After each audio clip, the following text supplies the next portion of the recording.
மக்களே ரொம்பவே உஷாராக இருங்க. கனமழை பொறுத்தவரைக்கும் மிக தீவிரமாக பதிவாக போது.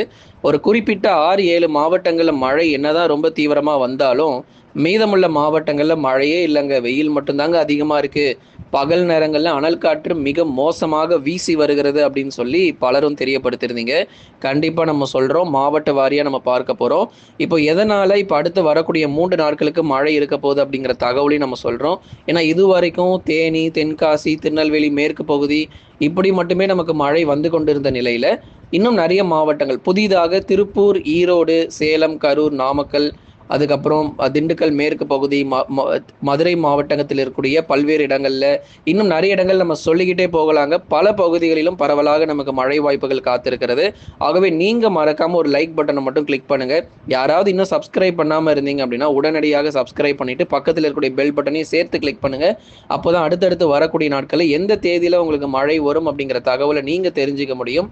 நண்பர்கள், உறவினர்கள் தெரியப்படுத்த மறக்காம ஷேர் பண்ணுங்க. தொடர்ந்து ஒவ்வொரு நாளுமே உங்களுக்கு துல்லியமான வானிலை அறிக்கை பொறுத்த வரைக்கும் அறிவிக்கப்பட்டு வருகிறது.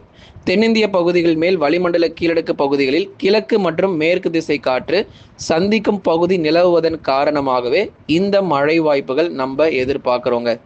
ஏன்னா நிறைய மாவட்டத்துல வந்து எங்களுக்கு சரியாக மழை இல்லை அப்படின்னு சொல்லியிருந்தீங்க. இப்போ அடுத்து வரக்கூடிய 3 தினங்களுக்கு பல்வேறு மாவட்டங்கள்ல மழை இருக்கும். அதுல சில மாவட்டங்கள் மிதமான மழை, சில மாவட்டங்கள் லேசான மழை, சில மாவட்டத்தில் கனமழைன்னு சொல்லி நம்ம பார்க்கலாங்க. தமிழகத்தில் இன்று, நாளை மற்றும் நாளை மறுநாள் இந்த 3 நாட்களும் பகுதியாக பல்வேறு இடங்களில் நமக்கு மிதமானதிலிருந்து கனமழை வரைக்கும் எதிர்பார்க்க முடியும். முதற்கட்டமாக மாவட்ட வாரியா நம்ம போயிடலாம். ஏன்னா எந்தெந்த மாவட்டத்தில் எந்த தேதியில் உங்களுக்கு மழை இருக்கும் அப்படிங்கிறதையும் நம்ம சொல்லிடுறோம். இது வரைக்கும் மழை வராமல் கிடையாது. மார்ச் 18லேருந்தே நமக்கு மழை தொடங்கிடும் அப்படிங்கிற அறிவிப்புகள் நம்ம ஏற்கனவே கொடுத்துருந்தோம். அதனால் மார்ச் 18லேருந்தே வந்து பார்த்திங்கன்னா தென்காசி போன்ற மாவட்டங்கள் தொடர் மழையாக வந்து பதிவாயிட்டு இருக்கு. மேற்கு தொடர்ச்சி மலையொட்டிய மாவட்டத்தில் தினமும் கனமழை வந்துட்டு இருக்குங்க. மற்ற மாவட்டங்கள் சென்னை போன்ற பகுதிகளுக்கு மழை வரல அப்படிங்கிறதுக்காக எல்லா மாவட்டங்களும் மழை வரலங்கிறது கிடையாது. தென்காசி, திருநெல்வேலி, தேனி மாவட்டங்கள்லாம் தினந்தோறும் மழை வாய்ப்புகள் பதிவாய் கொண்டே இருக்கிறது. அடுத்து வரும் நாட்களில் மேலும் தீவிரமடையும். அதனால் ஒவ்வொரு மாவட்டங்களும் நம்ம வந்து பார்க்கலாங்க. வட தமிழக உள் மாவட்டங்கள் முதலாவது நம்ம பார்க்க போகிறது வட தமிழக உள் மாவட்டத்தில் தேதிகள் சொல்கிறோம், நோட் பண்ணிக்கோங்க. மார்ச் 22, 23 திருப்பூர், ஈரோடு, சேலம், நாமக்கல், கரூர், கிருஷ்ணகிரி, தருமபுரியில் உங்களுக்கு மார்ச் 22, 23 சில இடத்துல லேசான மழை, சில இடங்களில் மிதமானதுலேருந்து கனமழை வரைக்கும் எதிர்பார்க்கலாம். விட்டு விட்டு பகுதியாக இருக்கும். இப்போ திருப்பூர், ஈரோடுலாம் மாவட்டம் முழுவதுமாகவே மழை வருவதற்கான வாய்ப்பு இருக்குது. சேலம், நாமக்கல், கரூர், கிருஷ்ணகிரி, தருமபுரியில் மழை பகுதியாக இருக்கும். மிதமான மழையானது நிச்சயம் எதிர்பார்க்கலாம். மாலை இரவு நேரங்கள் தான், பகல் நேரங்களில் எங்கேயுமே மழை கிடையாது. தமிழ்நாட்டில் இருக்கக்கூடிய எல்லா மாவட்டத்திலும் பகல் நேர மழை வாய்ப்புகள் தயவு செய்து எதிர்பார்த்துடாதீங்க. பகல் நேரங்களில் நமக்கு மழை வாய்ப்புகள் ரொம்பவே குறைவாக தாங்க இருக்குது. மாலை இரவு நேரங்களில் நல்ல ஒரு தீவிர மழையானது தொடர்ந்து எதிர்பாருங்க. டேட் நோட் பண்ணிக்கோங்க, 22, 23. ஆனால் இந்த வேலூர், திருப்பத்தூர், ராணிப்பேட்டை, திருவண்ணாமலை மாவட்டங்கள் கொஞ்சம் வருத்தமான செய்தி, மழை கிடையாது. உங்களுக்கு வந்து வானம் மேகமூட்டமும் பகல் நேரங்களில் வெயில் கொளுத்தும், மிக தீவிரமாக கொளுத்தும். அதனால் வேலூர், திருப்பத்தூர், ராணிப்பேட்டை மற்றும் திருவண்ணாமலைக்கு தனிப்பட்ட முறையில் அடுத்து வரும் நாட்களில் வானிலை அறிக்கை சொல்கிறோம். ஏன்னா உங்களுக்கு தாங்க கொஞ்சம் கஷ்டமாக இருக்குது. மற்ற இடங்கள் கூட மழை வந்துடும் போல இருக்குது. ஆனால் உங்கள் பகுதிகளுக்கு மழை வருவது ரொம்பவே கடினமான ஒரு காரியமாக இருக்குது. அடுத்து வரும் நாட்களில் உங்களுக்கு மழை தேதிகள் நம்ம சொல்கிறோம். இந்த மாவட்டத்தில் இருக்கிறவங்க தமிழக கடலோர மாவட்டங்கள், அதாவது வட தமிழக கடலோர மாவட்டத்தில் இருக்கக்கூடிய சென்னை, திருவள்ளூர், காஞ்சிபுரம், செங்கல்பட்டு, விழுப்புரம், கடலூர், புதுச்சேரி மற்றும் காரைக்கால், கள்ளக்குறிச்சியில் மார்ச் 22, 23ங்க இந்த தேதியில் வந்து லேசானதுலேருந்து மிதமான மழை தான். ரொம்ப எதிர்பார்த்துடாதீங்க நிறைய மழை வரப்போகுதுன்னு, ரொம்பலாம் கிடையாது. பகலில் வெயில் ரொம்ப மோசமாக இருக்குது. காஞ்சிபுரத்தில், திருவள்ளூர்லேயும் மிக மோசமான வெயில் பதிவாகும். வேலூர்லேயும் ரொம்ப மோசமான வெயில் பதிவாகும். ஆனாலும் இந்த கடுமையான வெயிலுக்கு நடுவில் இந்த மாலை நேரங்கள், இரவு நேரத்தில் அடுத்து வரக்கூடிய 2-3 நாட்களுக்கு ஒரு லேசான மழையோ அல்லது மிதமான மழையோ நம்ம எதிர்பார்க்கலாம். வட தமிழக கடலோர பகுதிகளில் பகுதியான மழை வாய்ப்புகள் தொடர்ந்து செங்கல்பட்டு மாவட்டத்தில் கூட மழை வர வாய்ப்பு இருக்குது. செங்கல்பட்டில் சில இடங்களில் இந்த மார்ச் 22, 23 லேசானதுலேருந்து மிதமான மழை வரைக்கும் தொடர்ந்து பதிவாகும். கடலூர், விழுப்புரம், புதுச்சேரி மற்றும் காரைக்கால், கள்ளக்குறிச்சியில் வந்து வெயில் ரொம்ப மோசமாக இருக்குது.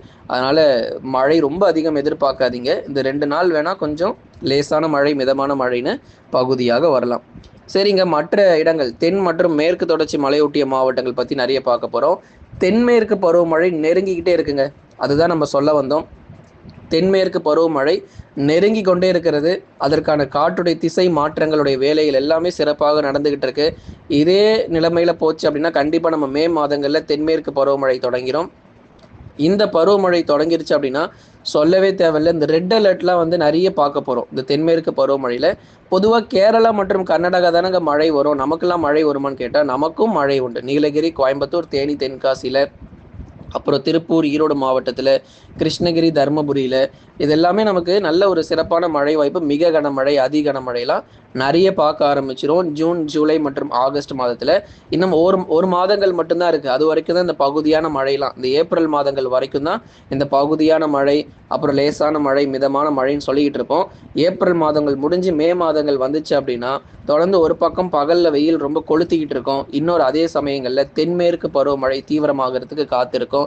நிறைய மாவட்டங்கள் பற்றி அதிகமாக பேச போகிறோம். அதில் குறிப்பாக அந்த தென் மற்றும் மேற்கு தொடர்ச்சி மலையொட்டிய மாவட்டங்கள் இன்னும் அதிகமாக நம்ம பேச போகிறோம். அதனால் நீலகிரி மாவட்டத்தில் இருக்கிறவங்களுக்கு இந்த முறை தென்மேற்கு பருவமழையில் நிலச்சரிவுகள், அதுக்கப்புறம் மிக கடுமையான மழை பொழிவுகள், கோயம்புத்தூரில் வால்பாறை, சோலையாறு, சின்னக்கல்லா இருக்கலாம், பல மாதங்களாக நம்ம எச்சரிக்கை கொடுத்துக்கிட்டே இருக்கிறோம். ஏன்னா இங்கே வந்து நிலச்சரிவுகள் அதிகமாக ஏற்படும் அப்படின்னு சொல்லிட்டு, அதனால முன்னெச்சரிக்கையாக இருங்க.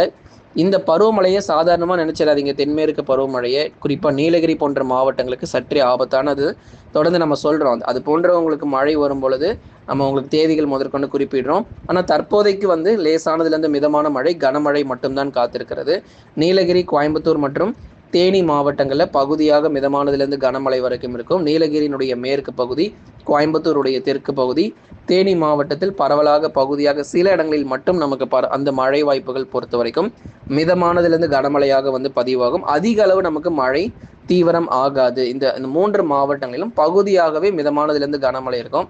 ஆனால் நீங்கள் தேனி மாவட்டத்தினுடைய தெற்கு பகுதி, கம்பம் மற்றும் அதன் சுற்றுடர பகுதிகள், அதேமாதிரி தென்காசி போன்ற மாவட்டங்கள்லாம் எடுத்துக்கிட்டோன்னா கனமழை ரொம்ப தீவிரமாகவே இருக்கு. நிறைய பகுதிகளில் கனமழை வந்து பதிவாகும். கன்னியாகுமரியிலுமே கூட மிதமானதுலேருந்து கனமழை வரைக்கும் எதிர்பார்க்க முடியும் நண்பர்களே. அதனால ஒவ்வொரு மாவட்டத்திற்கும் நம்ம தேதிகள் வந்து குறிப்பிட்டு இருக்கிறோம். எப்படி பார்த்தாலும் இந்த மார்ச் 23க்குள்ள பெரும்பாலும் மழை எங்கே பதிவாகுதோ அவ்வளோதாங்க. அதுக்கப்புறம் மார்ச் 24, 25க்கு அப்புறம் வெயில், செம்ம வெயில் இருக்குது.